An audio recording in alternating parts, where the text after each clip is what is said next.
ચોમાસાના સમયમાં અલગ અલગ નક્ષત્રોની માન્યતાઓ હોય છે, જેમાં આશ્લેષા નક્ષત્રની ખાસ પરંપરા હોય છે અને ખાસ વાત હોય છે કે જો આ નક્ષત્રમાં વરસાદ પડે તો ધનના ભંડાર થાય છે. મહાદેવ મિત્રો, મારું નામ જીતેન્દ્ર ત્રિવેદી, જીતુ દાદા જલાદાદા તરીકે મને ઓળખે છે. આજે ગઈકાલ 3 તારીખથી આશ્લેષા નક્ષત્ર ચાલુ છે, જેનો ઘણો ફાયદો છે. એના દેવતા છે એ નાગ દેવતા છે અને એના મુખ્ય ગ્રહ છે એ બુધ છે.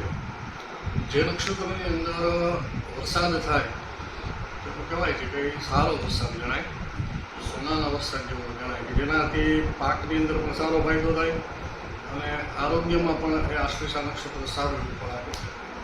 અને એ 17 તારીખ સુધી આ નક્ષત્ર ચાલવાનું છે. ત્યાર પછી મઘા નક્ષત્ર આવશે. આ આશ્લેષા નક્ષત્ર જે હાથી વાહન છે, બહુ સારું એવું આ નક્ષત્ર છે કે જેની અંદર વરસાદ પડે એ સારો વરસાદ ગણાય, વાવણી માટે પણ સારો ગણાય અને આરોગ્ય અને આયુષ્ય માટે પણ એ લાભદાયક છે, એવું આ નક્ષત્ર છે.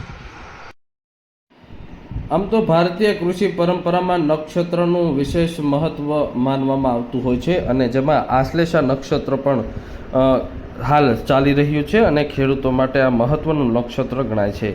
તો લોક માન્યતાઓ મુજબ આ સમયગાળા દરમિયાન વાતાવરણમાં ભેજ વધે છે, વાદળછાયું વાતાવરણ રહે, વરસાદની શક્યતાઓ રહેતી હોવાથી ખેતી માટે કેટલાક કામો ખૂબ જ અનુકૂળ રહેતા હોય છે.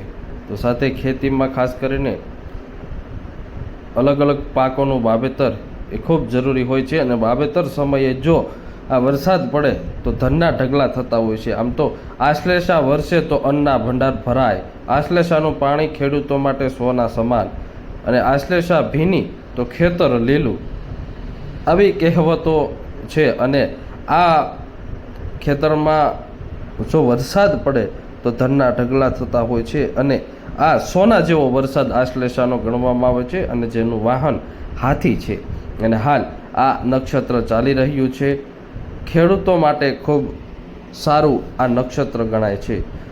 વરસાદ અનુકૂળ હોય તો વાવેતરનું કામ મોસ્ટ ઓફ તો બધા ખેડૂતોએ કરી નાખેલું હોય છે, પરંતુ બાકી હોય તો તે ખેડૂતોએ કરવું જોઈએ. આ નક્ષત્ર ખેડૂતો માટે આશાનું પ્રતીક પણ માનવામાં આવે છે. નક્ષત્રમાં મગફળી, કપાસ, સોયાબીન, તલ, શાકભાજીના પાકમાં ફૂગજન્ય રોગો માટે ધ્યાન રાખવું જોઈએ. રોગચાળો ન આવે તેનું ધ્યાન રાખવું જોઈએ અને ખાસ કરીને મગફળીનો સારો દાણો ભરાય છે, કપાસની સારી વૃદ્ધિ થાય છે, ચારો પુષ્કળ થાય છે, કૂવા, તળ અને જળાશયોમાં પાણીની આવક પણ ખૂબ થતી હોય છે અને આ એક લોક માન્યતા આ નક્ષત્રની રહેલી છે.